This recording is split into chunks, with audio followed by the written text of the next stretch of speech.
He was just a mechanic, a single dad barely getting by. But one stormy night, he stopped to help a stranger.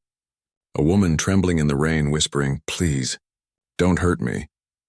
He had no idea she was the CEO of a billion-dollar company, or that saving her would expose a deadly secret and change both their lives forever. The storm was unforgiving that night. Rain didn't just fall. It hammered the streets with a relentless fury, bouncing off the pavement like shards of glass. The thunder rolled across the sky, deep and violent, while flashes of lightning illuminated the city in quick, ghostly glimpses. It was the kind of night that made people lock their doors and pray the morning would come quickly. Marcus Williams knew nights like this too well. He was a single father, a mechanic who worked double shifts at a small repair shop on the outskirts of Atlanta. His hands were always covered in grease, his back always aching, but his heart, that was always full. Full because of one reason: his 6-year-old son, Eli. All Marcus wanted after that long day was to get home, warm up some dinner, and listen to his boy talk about the stars again, because Eli believed his mama, who passed away 2 years ago, lived among them. The old pickup truck rattled and groaned as Marcus turned onto the deserted road leading home. The windshield wipers fought against the rain, barely keeping up, and the headlights carved 2 narrow beams through the darkness. The radio crackled faintly, playing a slow blues tune that somehow made the night feel even lonelier. And then, something moved. At first, it was just a shadow crossing the glow of the headlights. Marcus squinted, leaning forward, thinking maybe it was a stray dog. But as the light caught it again, his heart skipped a beat. It wasn't an animal. It was a person, a woman, barefoot, drenched and trembling, stumbled across the road before collapsing onto the sidewalk. Her white dress clung to her skin, muddy and torn, and her blonde hair was plastered to her face.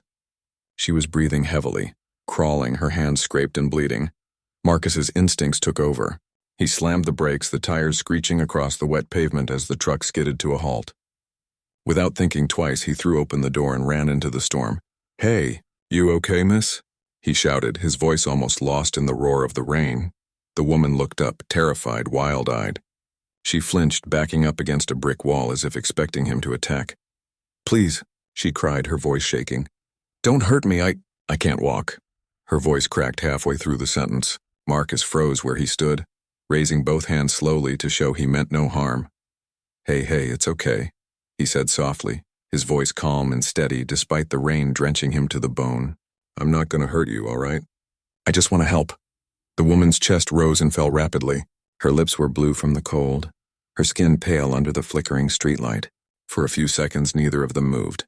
Then, lightning flashed, a long, violent streak across the sky, and in that moment of brightness, Marcus saw something behind her, far down the street. Half hidden by the downpour, a black pickup truck sat idling. Its headlights were on, pointed directly toward them. Marcus narrowed his eyes, shielding them from the glare. The truck didn't move, just sat there, engine rumbling faintly under the roar of the storm. Something about it made the hair on the back of his neck stand up. "Do you know that truck?" Marcus asked, glancing back at the woman. But she didn't answer. Her eyes darted toward the vehicle, and the fear in them told him everything. He turned again, and just like that, the truck was gone. No headlights, no sound, nothing but rain. Marcus looked around, uneasy. His instincts screamed that something was off. Whoever that woman was, she wasn't just lost or hurt. Someone had been chasing her. He took off his jacket and wrapped it around her shoulders. "Come on," he said, crouching beside her. "Let's get you out of here." She hesitated, still trembling. "Why are you helping me?" Marcus looked her in the eye. "Because if I don't, nobody will." And with that, he lifted her gently into his arms. Her head rested against his chest, her breath shallow and quick. Marcus carried her through the rain toward his truck, his boots splashing through puddles, every nerve in his body on alert. He didn't know who she was. He didn't know what kind of trouble she'd brought to his doorstep. All he knew was that somewhere out there, in the shadows of the storm, danger was waiting. And for the first time that night, Marcus wasn't sure if he'd just saved a stranger, or brought something far more dangerous into his life. Marcus gently helped the woman into his old beat-up pickup truck. The rain poured harder now, drumming against the metal roof like a warning from the sky itself. The woman's hands trembled as she fumbled with the seatbelt, her hair plastered to her face, and her eyes wide with fear. "My name's Marcus," he said softly, trying to sound calm even though his heart was racing. "What's yours?" She hesitated, her voice barely above a whisper. "Olivia Hayes." Marcus froze for a second. That name, he knew it. Everyone did. Olivia Hayes, the CEO of Hayes Tech Industries, one of the biggest companies in the city. Her photo had been all over the news last week after she announced a major charity initiative. But seeing her like this, broken, terrified, barefoot in the rain, didn't make any sense. "What in the world are you doing out here like this?" Marcus asked, his brows furrowed in confusion. Her lips quivered as she spoke. They tried to kill me," she stammered. "I ran. I think they followed." Marcus gripped the steering wheel tightly. "Who's they?" But she just shook her head, eyes darting toward the dark road behind them. "Please, just drive." Marcus didn't press her. He could see she was terrified, and the last thing she needed was more questions. So, he turned the key and the old engine rumbled to life. The drive was quiet except for the sound of the rain and Olivia's shaky breaths. Marcus glanced at her a few times. Her expensive dress was ripped, her feet muddy, and she was clearly in shock. A woman like her? What could she possibly be running from? He thought. As they passed through the quiet, empty streets, Marcus kept checking his rearview mirror. He couldn't shake the feeling that someone or something was following them. But there was nothing but the storm behind them. Finally, they reached his small apartment complex on the edge of town, a modest two-room place that smelled faintly of motor oil and old coffee. Marcus parked and turned to her. "You're safe here," he said, offering a reassuring smile.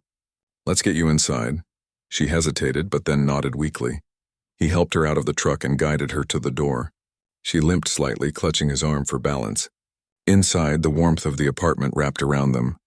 The flickering light from a small lamp revealed peeling wallpaper, a tiny couch, and a few children's drawings taped to the wall. Then a small voice came from the hallway. "Daddy, who's that?" Marcus turned to see his son Eli standing there in his dinosaur pajamas, rubbing his sleepy eyes. The boy looked no older than 6. Marcus smiled gently. "Hey, buddy. This is Miss Olivia. She needs our help tonight." Eli blinked and nodded seriously as if he understood. "Should I get her a blanket?" he asked. Marcus grinned. "Yeah, good idea. Make it the warm one." Eli dashed off to his room and a few moments later came back, dragging a thick blanket that was almost too big for him. Marcus took it and carefully wrapped it around Olivia's shoulders. "Here," he said, handing her a mug of warm tea. "Drink this. It'll help." Olivia's hands were still trembling as she took a sip. Her eyes softened as she looked around the cozy little room. The family photos, the toys, the smell of home-cooked food lingering faintly in the air. It was such a contrast to her world of glass towers and boardrooms. As Marcus gently cleaned the cuts on her legs, she winced but didn't pull away. "I don't deserve this kindness," she whispered after a long silence. "You don't even know me." Marcus looked up at her, his expression steady and sincere. "You're human," he said quietly. "That's enough." For the first time that night, Olivia's eyes filled with tears, not from fear, but from something deeper. Gratitude. In that tiny apartment, surrounded by the hum of rain and the soft breathing of a child, the walls of power and poverty, privilege and struggle, seemed to disappear. For now, there were no titles, no companies, no social barriers, just two people caught in a storm. One offering help, the other learning what true kindness meant. The storm raged through the night, pounding against the windows as thunder rolled across the sky. The little apartment felt smaller now, like the world outside had disappeared, leaving only the soft hum of rain and the flickering lamplight that danced on Olivia's tired face. Marcus sat on the edge of a chair across from her, elbows resting on his knees, listening. Olivia's hands trembled as she wrapped the blanket tighter around herself. Her voice cracked, but she spoke anyway. "I didn't mean to drag anyone into this," she began quietly. "I didn't even know where I was running. I just needed to get away." Marcus leaned forward, his eyes full of concern. "Get away from who?" She took a shaky breath. "From my own company." That caught him off guard. "Your company?" "Yes," she said, nodding slowly. "Hayes Tech. The place everyone calls the future of technology. The company my father built from nothing." She let out a bitter laugh. "Turns out the people I trusted most were poisoning it from the inside." She looked down at her tea. her reflection trembling in the surface. I discovered something a few months ago. Files showing millions of dollars being funneled into fake accounts. But it wasn't just money. They were covering up illegal waste dumping too. Toxic chemicals poured into rivers near rural towns. Families got sick. Children. Her voice broke and she had to stop for a moment. Marcus felt his stomach twist. He'd heard about those towns, places where the water turned brown and people got rashes from bathing. He never imagined it had anything to do with the woman sitting in front of him. "So you tried to stop them," he said quietly. Olivia nodded. "I gathered proof. I was ready to go public. But someone inside found out." She looked up, her eyes glistening with fear. That's when everything changed. My driver, someone I'd trusted for 5 years, took me down a back road on the way to the airport. He said there was an accident ahead. I believed him. She paused, her voice trembling. Then 2 men stepped out of the shadows. One had a gun. I ran before they could reach me. I don't even know how I made it out. Marcus sat back, stunned. He wasn't a man who dealt with secrets or power. His world was simple. Fix cars, pay bills, raise his son. But now, somehow, the fate of a billion-dollar CEO sat on his old couch, wearing one of his oversized flannel shirts, shivering under his blanket. Olivia sighed and covered her face with her hands. I thought I could control everything. That money and success meant safety. But when it mattered most, none of it saved me. For a moment, the room was silent except for the rain tapping the window. Then tiny footsteps padded across the floor. Eli, clutching his favorite teddy bear, appeared from the hallway. He climbed onto the couch beside Olivia, blinking sleepily. "You look sad," he said softly. Olivia tried to smile, brushing a strand of wet hair from her face. "I guess I am." Without saying another word, Eli held out his teddy bear. "You can have him. He helps me when I'm scared." The gesture hit her harder than she expected. Tears welled in her eyes as she gently took the little bear. "Thank you," she whispered, her voice breaking. "He's perfect." Marcus watched quietly, his heart aching in a way he hadn't felt in years. There was something pure about that moment. The kindness of a child cutting through all the fear, wealth, and chaos of the world outside. He stood and placed a firm hand on her shoulder. "You'll be safe here," he said with quiet certainty. "No one's getting to you tonight. I promise." Outside, the rain still poured, but inside that small, worn apartment, something shifted. The fear began to fade, replaced by warmth, not from the heater, but from something deeper. A woman who had lost everything, and a man who had nothing to give but kindness, sat together under the same roof. And for the first time in a long time, both felt what they had forgotten, the comfort of being seen and the power of simple human compassion. The next morning, the world looked calmer. The rain had finally stopped, and sunlight streamed weakly through the thin curtains of Marcus's kitchen. The smell of pancakes filled the air, mixing with the faint aroma of coffee and soap. Marcus hummed quietly to himself as he flipped a pancake on the old griddle. It sizzled, golden brown, soft in the center, just the way Eli liked it. For the first time in what felt like forever, the small apartment felt peaceful. The guest room door creaked open.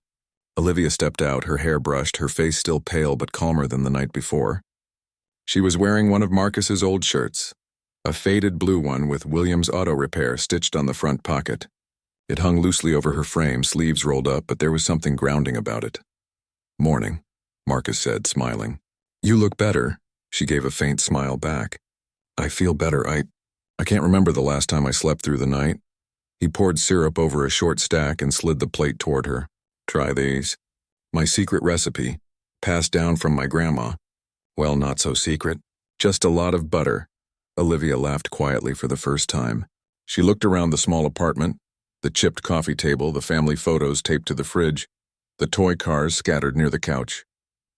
There were cracks in the ceiling and mismatched chairs, but everything about it radiated warmth and honesty. "Your son's lucky," she said softly, her voice sincere. "He has a good father." Marcus chuckled, shrugging. "I'm just trying my best. Some days that's enough, some days it ain't." Olivia looked down at her plate, thinking of her own father, a man who built an empire but was never home to share breakfast with her. "You have something money can't buy," she murmured. Before Marcus could reply, a sharp sound broke through the calm, tires screeching against asphalt, the kind of sound that made your gut tighten instantly. Marcus froze. Olivia looked up, her fork slipping from her hand. He walked to the window and peeked through the blinds. 2 black SUVs had pulled up across the street. Their engines idled low, men in suits stepping out one by one, their movements precise. Too precise. They scanned the area like predators circling prey. "Marcus," Olivia's voice cracked. "They found me." He turned toward her. Her face had gone completely pale. Fear was written across her features again. The same raw terror he'd seen in the rain last night. "Eli."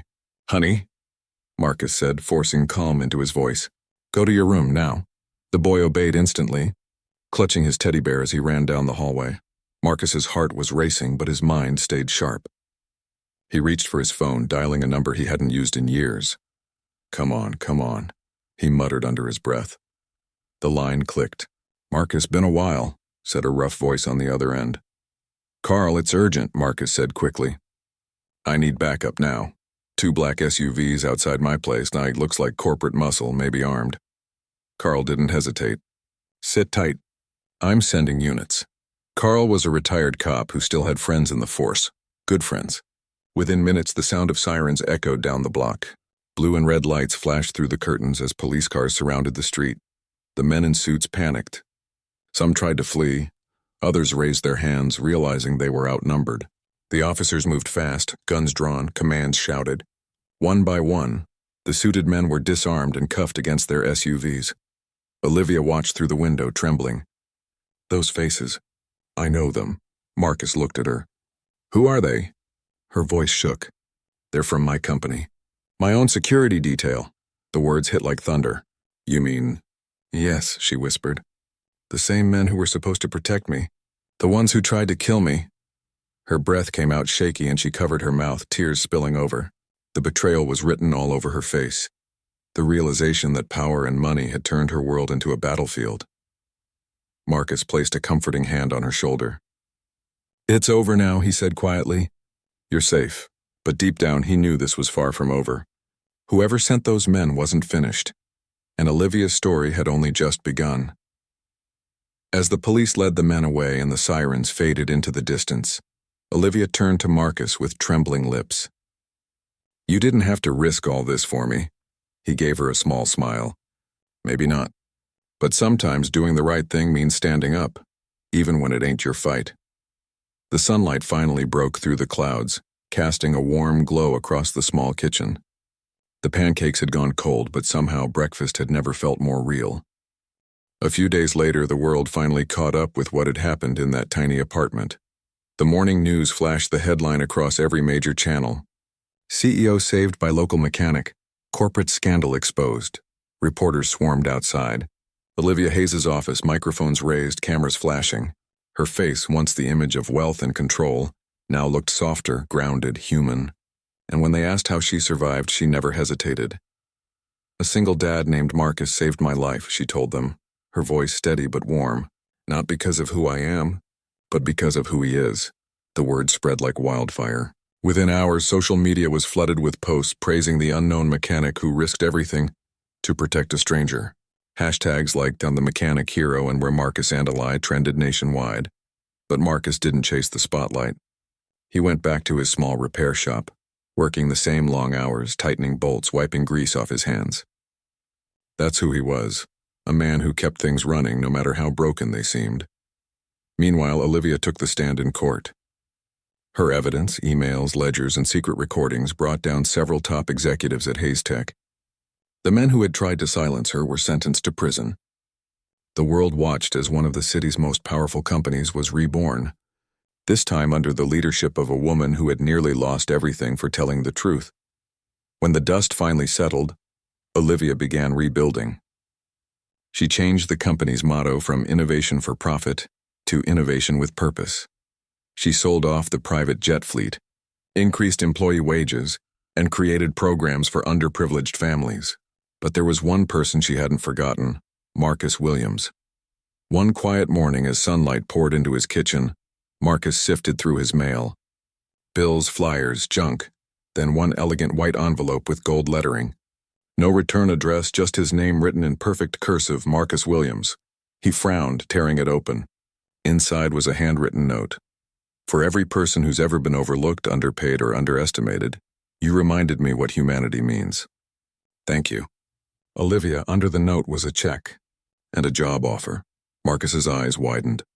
The letter offered him the position of head of community projects at Hayes Tech, complete with full benefits for him and Eli. He blinked, stunned. Head of what now? He muttered to himself, a grin tugging at his lips. Then, shaking his head in disbelief, he laughed. Guess Daddy got promoted. Eli looked up from his cereal, confused but smiling. Promoted means we can get more pancakes, right? Marcus chuckled, ruffling his hair. You got it, champ. Months later, the city gathered to celebrate the opening of a new community center, a place dedicated to single parents, struggling families, and those just trying to start over. The sign out front read, The Williams Center, built by Hayes Tech, inspired by kindness. Marcus stood in front of the building, watching volunteers hand out food and children laugh in the playground he'd helped design. For the first time in a long while, he felt something deep inside.